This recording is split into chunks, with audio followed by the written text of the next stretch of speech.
Hello everybody and welcome back to another exciting edition of Boyographic, the show in which I, Matt the Gameboy, will take you through the highs and lows of the Game Boy library, one card at a time.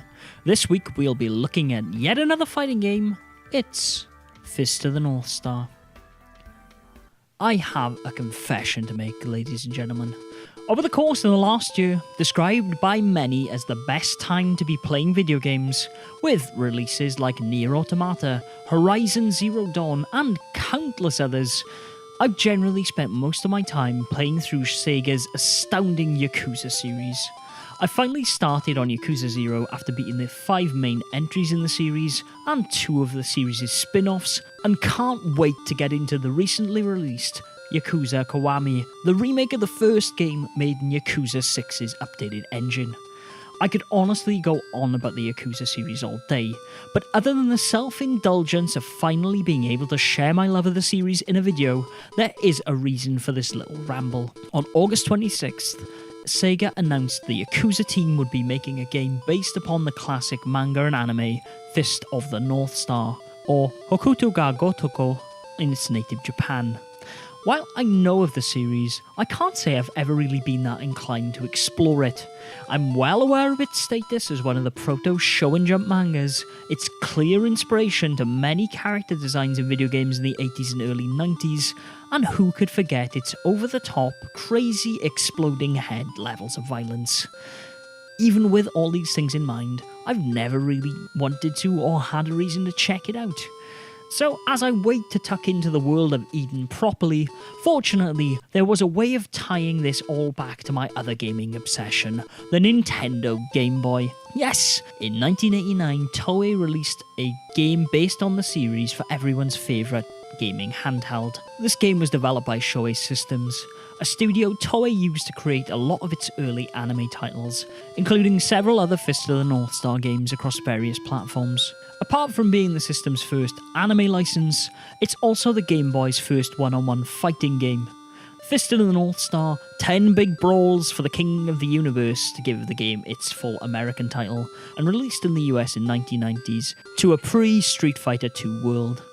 At the time, Viz Media began to publish the manga in the States in an attempt to launch the series to the popularity it saw in its native Japan, so the game's localization at least made a little bit of sense. But the real question we're here to answer is a simple one. Is it any good? Well, hopefully I've primed your expectations with the knowledge the game existed in a pre-Street Fighter II world, but even armed with that caveat, the most generous thing I have to say about Fist of the North Star is that while the game is incredibly ambitious, it's also incredibly rough around the edges. As you might have guessed from the title, 10 Big Brawls is exactly that. You pick a character, fight 10 battles, and then you're king of the universe. There are 2 unique versus modes here using the link cable, a one-on-one battle and a 5-man battle royale, but as I'm sure the only place you're going to find a second player is in a hotel room at EVO, I didn't have the joy of trying these out. That being said, the game is potentially more fun as a one-on-one experience as well. The game has some interesting issues when you face against its single-player AI.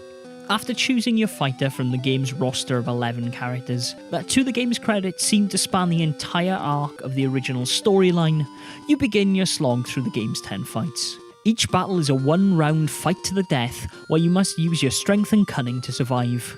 By that, I mean figure out the cheapest way to exploit the game's AI, as if you try and fight fair and square, you're not gonna have a good time with this game. You see, most of the fighters have a very similar moveset based around the use of the A and B buttons combined with the D-pad. As a 2-button fighter, there is nothing as complex as even a quarter circle punch here. Most of the roster can punch with A and kick with B. Hammering A will see you unleash a combo, while A or B in a direction results in a high, low or jumping kick.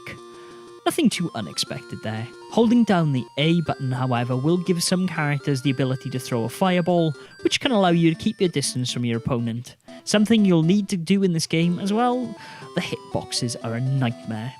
You see, for all their early Game Boy sprite beauty, the long and somewhat elegant sprites on display here can only land a hit with the tips of their limbs. That is to say, if you get up close and personal with a fighter and try and kick them, chances are your leg will be longer than the width of their sprite and have no effect whatsoever.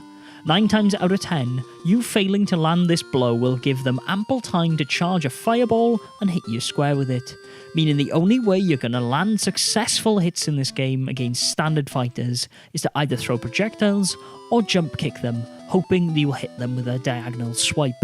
As I said, this is the case for most of the characters in the game. There are fighters in this game like Heart, whose moveset revolves around them being slow and only having 3 strong attacks: A, Rapid A, and B. That's it. The attacks are clearly just extensions of these bigger sprites and are a lot easier to land, making short work of most of the game's foes. I'd argue they're incredibly unbalanced compared to the other fighters, but balance isn't really something you'll need to worry about, as you're not likely to play the game through a second time. Some fighters also lack B-button attacks, and some can throw different kinds of projectiles, but I think it's ultimately fair to say that despite the appearance of 11 fighters on the roster, you're only going to really have to learn to deal with 3 characters here to succeed. Or you could simply do what I did: pick Kenshiro, the series' protagonist, and learn to projectile your opponents to death. Seriously, fighting clean in this game will see the game's cheap AI destroy you in the later half of it. But by simply charging A while walking backwards and jumping over enemy fireballs, we'll see you beating this title in about 10 minutes. I'm not kidding, this technique practically works on every fighter in the game.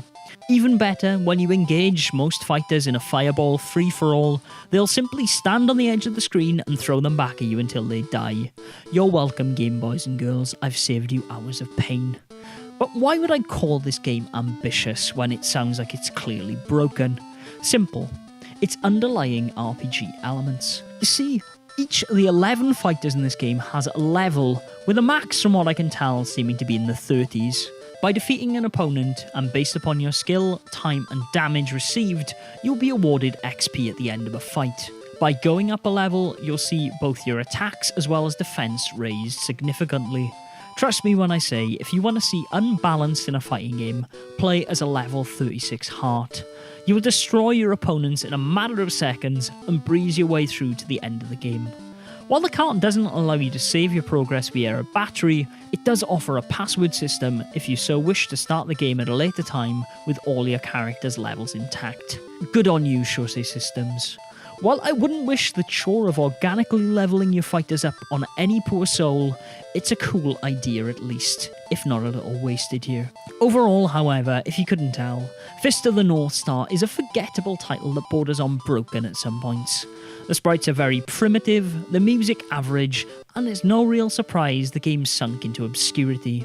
While the RPG mechanics are a nice touch, their inclusion in the game feels overall a little bit unnecessary, even if it does build upon the series' get stronger through fighting philosophy. The best advice I can offer you gamers is, unless you see it silly cheap, save your money and get any number of better titles on the system. Instead, spend the 5 minutes you would have spent playing this game before giving up watching Jeremy Parish's excellent Game Boy World episode on the game. There's some great history not only on the title, but the general attitude towards localizing anime games at the time. Who knows, it might even reveal to you that you've already played a Fist of the North Star game in disguise. But one thing's for certain, if you're going to play any game based on the series, you might want to wait to see what the Yakuza team delivers and skip this forgettable title in favour of virtually anything else. And that brings us to the end of another Boyographic, ladies and gentlemen. I hope you enjoyed. If you have, please subscribe and comment.